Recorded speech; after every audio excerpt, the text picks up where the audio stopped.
You're listening to The Paul Higgins Show, where ambitious tech consultants come to unlock their potential. After 18 years as a global leader, I launched several businesses, culminating in a successful exit. I'm sharing what I learned, plus what's working now from mentoring tech consultants. You will hear leaders within our industry to help you build a business you love that allows you to do what you want. If you are looking for immediate cash flow wins to fuel your growth, go to our free ebook at paulhigginsmentoring.com/roadmap. You stare at your business bank account on screen and wonder what to do next. You don't have the funds to pay your people, let alone yourself. Hello, this is Paul Higgins, and welcome to episode 548 of The Paul Higgins Show. It's just you and me today. Have you stared at your bank account like this in the past, or is it a common theme that you do it at the end of each month? I'm recording this in June 2024, and Salesforce shares just dropped 16% because they've under-delivered against market expectations. It is tough out there, I'm not going to lie. Whether you're a partner with Salesforce, NetSuite, Zoho, Monday, Google, HubSpot, etc., people are feeling the pinch.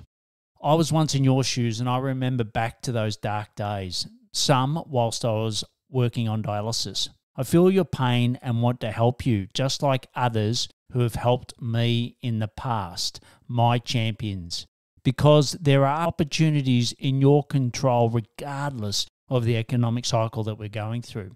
So let me take you back to 1988. I was working at Coca-Cola, looking after the second largest retailer in Australia, aged 28. My boss, I will call him Andrew. It's not his real name, but he was also my mentor. He had worked in the Coca-Cola system for 30 plus years, and he taught me the art of leveraging the skills and experience of others to achieve your goals. Andrew openly admitted that he wasn't the most intelligent person in the room. He hadn't gone to university, had no MBA, and back in those days, they actually wouldn't take you if you hadn't gone to university. But obviously, him being there for 30 years, that didn't apply to him. But he was street smart, and his elite sporting background made him a brilliant mentor. Some of you might have heard of the book Who, Not How by Dan Sullivan, founder of Strategic Coach, and Dr. Benjamin Hardy. Now, to be fair, I think Benjamin wrote the book and Dan put his name to it. But in a nutshell, it talks about leveraging the skills of others. Andrew could have written this book because it is what he taught me in 1998, and it stays with me to today. Let me give you a couple of examples. So Andrew set up a global monthly meeting of key representatives from all the significant bottlers.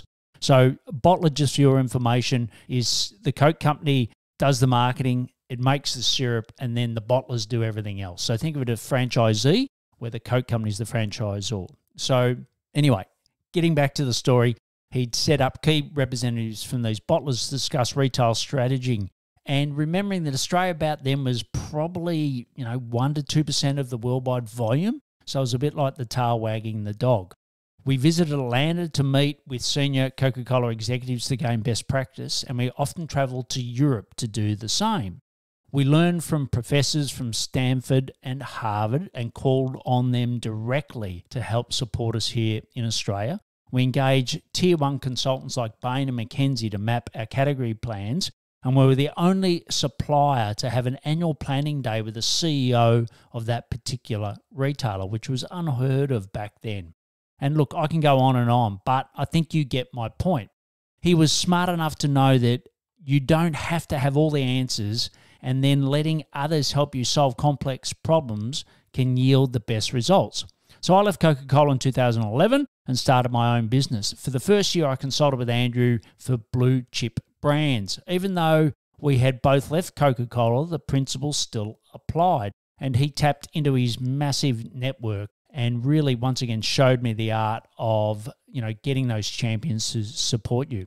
I decided to focus on small business owners and sought out other mentors other than Andrew. My first was from a global business coaching company called Action Coach, which, funny enough, was founded by a fellow Aussie. I learned how to outsource to the Philippines, and unfortunately, I no longer had the budgets to Coca-Cola, But that was brilliant, and that turned into an outsourcing company. In my second year, I hired a marketing and sales mentor. I learned the huge value of pre-sell an idea rather than building it first. And I remember I used to try to automate and systemize everything because, that's what we did in the Coke company. He said, you're not in the Coke company, right? You don't have a business until you have an offer that converts, right? So go and find what people want first and then go and build it. So that was hugely valuable. In my third year, I found someone who had set up a series of accelerators for different countries. So think of it as a slice of Silicon Valley in their backyards, South Korea, Russia, etc. And he himself had over $100 million exit. And I learned that building a $100 million business comes at a price, and typically that's family. And he gave me many examples, and sadly gave me lots of examples of how many people have taken their own lives looking to achieve their unicorn, their business goal. And to be honest, I just wasn't willing to pay that price. You might be thinking, you've had a lot of mentors, Paul, and why change them so often? The reason for it is I would set a goal for the year and find someone with the best skills to help me achieve it. Andrew spoke about adding skills and experience to your kit bag, right? So he used to always say, don't take a job for the money, take it for the skills and the experience you're going to learn. And that's what I was doing with these mentors. And I had a couple more. I had someone help me prepare to run my business from dialysis. So I was basically working on dialysis 4 days a week for 5 hours. And, it just didn't make sense to run a business out of the Philippines because I used to travel there 4 or 5 times a year, and it was really difficult. And also I found that outsourcing margins were getting tighter and tighter. So I sold my outsourcing business with the help of this mentor, and I moved to a membership and recurring revenue model whilst running my tech business with Scott, my business partner. Now, I've mentioned Scott before, and yes, that is his real name.